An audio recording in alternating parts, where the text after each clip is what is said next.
like to thank Senator Menendez for bringing Congress to Plainfield, New Jersey today. I've been the Executive Director of New Jersey Citizen Action for the past 25 years, and I served as a board member of the Federal Reserve's Community Advisory Council for 3 years. New Jersey Citizen Action is the state's largest HUD-certified housing and foreclosure counseling agency, and we're a leader in innovative projects and programs that benefit New Jersey's families, individuals, and seniors, and the kinds of things that Krishna talked about before. We see those cases in our 7 offices throughout the state, including the one that's located right here in Plainfield, New Jersey. Keeping families in their homes when reasonable loan modifications are possible and the reform of the broken loan servicing industry should be the #1 priority for Congress. Along with that, we need to be figuring out a way, and Wayne talked a little bit about it, to preserve already existing housing that is either become vacant or has the possibility of becoming vacant. We need to find ways to keep folks in those homes so that we can preserve our neighborhoods in New Jersey. Policymakers need to apply strong mandatory standards for loan modifications. It would go a long way for the uncertainty that counselors face when the result of a modification depends on the person that they're talking to on the phone and the mood they are in that day. There must also be an end to the loan servicing abuses and poor business practices that contribute to unnecessary foreclosures. Don't be fooled by the AG announcement that was announced yesterday and announced as probably the best thing since sliced bread.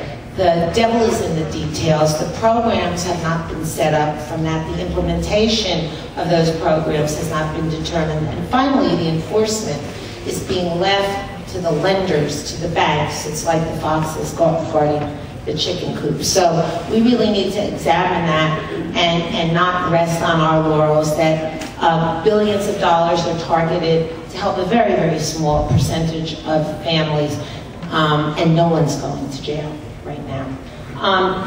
Lowering and reducing principals is also an essential part of keeping folks in their homes, and there must be a way to mandate that these principles be written down so that homes can remain affordable and the mortgages can be sustainable. Senator Menendez's program, the Shared Mortgage Appreciation Modification Act, is an example of a program that would work, should be supported, and it should be passed quickly by Congress. Opwin Bank is a national financial institution that has been doing this for many years. They have 8,000 foreclosed loans in New Jersey, and they found out a way to be profitable and do mortgage reductions. So we need to make sure that that happens, and we need to all get behind this bill, and Congress needs to pass it very quickly. Treasury's Hardest Hit Fund has some excellent state and local programs. New Jersey's Homekeeper program, which provides direct mortgage assistance to folks who are unemployed or are underemployed, really needs to be expanded and marketed widely. Congress needs to support large-scale models like the Mortgage Resolution Fund that Wayne discussed, and by allowing organizations themselves to apply for these hardest hit funds or other TARP type of dollars, instead of just permitting housing mortgage finance agencies to access these funds.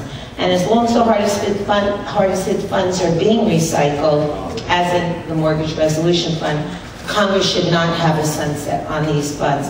Additionally, incentives need to be set for servicers and banks to ally themselves with these kinds of nonprofits, and the same should be provided in bulk REO programs. Finally, HUD certified counseling agencies need to be funded to capacity. Every single program that has been discussed here today requires a counselor for a home buyer to navigate this process, and to have cut these funds is disgusting, and we all have to get behind this and make sure that funds are available to properly counsel every single person who's facing foreclosure in New Jersey. Thank you. Thank you very much.